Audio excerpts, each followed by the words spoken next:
ক্রিকেটারদের বেতন ৮ থেকে ১০ লাখ টাকা, কোচরা পান ৯ থেকে ৩০ লাখ টাকা করে। তাদের পেছনে বিসিবির মাসিক ব্যয় কোটি কোটি টাকা। কিন্তু কোন ক্রিকেটার ও কোন কোচ কত টাকা বেতন পান, বিস্তারিত জেনে নিন। বিসিবির এ প্লাস ক্যাটাগরির প্লেয়ার সবচেয়ে বেশি বেতন পেয়ে থাকেন। এই ক্যাটাগরিতে বিসিবি একজনকে রেখেছে, তিনি হচ্ছেন তাসকিন আহমেদ। বোর্ড থেকে তিনি প্রতি মাসে ১০ লাখ টাকা করে বেতন পান। এদিকে এ ক্যাটাগরিতে ৩ ক্রিকেটারকে রাখা হয়েছে। তারা হলেন নাজমুল হোসেন শান্ত, অধিনায়ক মেহেদী হাসান মিরাজ ও লিটন দাস। প্রতি মাসে তারা ৮ লাখ টাকা করে বেতন পান। বিসিবির কেন্দ্রীয় চুক্তিতে শান্তদের মতো এ ক্যাটাগরিতে ছিলেন মুশফিকুর রহিম, তিনিও ৮ লাখ করে পেতেন। কিন্তু ওয়ানডে থেকে অবসর নেওয়ায় মুশিকে বি ক্যাটাগরিতে রাখা হয়েছে। এই বি ক্যাটাগরিতে আছেন মোট ৭ জন। তারা হলেন মুশফিকুর রহিম, মমিনুল হক, তাইজুল ইসলাম, মুস্তাফিজুর রহমান, তাওহিদ হৃদয়, হাসান মাহমুদ ও নাহিদ রানা। মাসে তারা ৬ লাখ টাকা করে বেতন পান। সি ক্যাটাগরিতে রয়েছেন সাদমান ইসলাম, সৌম্য সরকার, জাকের আলী, তানজিদ তামিম, শরীফুল, রিশাদ, তানজিম সাকিব ও শেখ মেহেদী হাসান। তারা ৪ লাখ করে পান।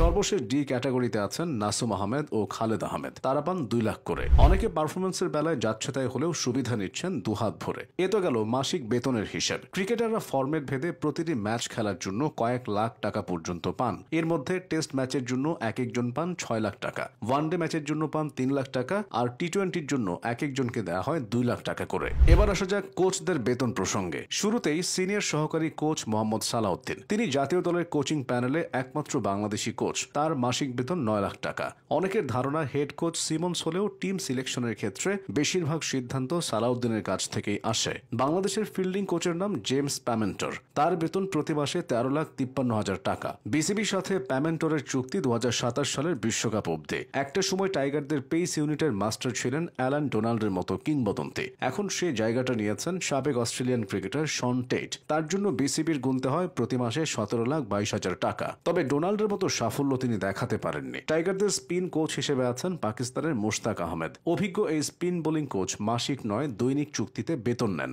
মুশতাক প্রতিদিন পকেটে ভরেন ৮৬,১০০ টাকা। মাস শেষে যা দাঁড়ায় ২৫,৮৩,০০০ টাকা। ২০২৪ সালে তার সাথে চুক্তি শেষ হলে আরও ২ বছর মেয়াদ বাড়িয়েছে বাংলাদেশ ক্রিকেট বোর্ড। রিশাদকে পরিচর্যা করার ক্ষেত্রে মুশতাক বেশ সফল। এছাড়া নাসুম আহমেদও ভালো করছে। এমনকি পার্ট টাইম স্পিনার শামীম ও সাইফও হাত ঘোরালে সফল হচ্ছেন। তাই মুশতাককে সফল বলাই যায়। কোচদের ভেতর সবচেয়ে বেশি বেতন পান হেড কোচ ফিল সিমন্স। জাতীয় দলের এই হেডমাস্টারের মাসিক বেতন ৩০,৭৫,০০০ টাকা। ২০২৫ সালে জাতীয় দলের দায়িত্ব নেওয়া ফিল সিমন্সের চুক্তি রয়েছে ২০২৭ পর্যন্ত।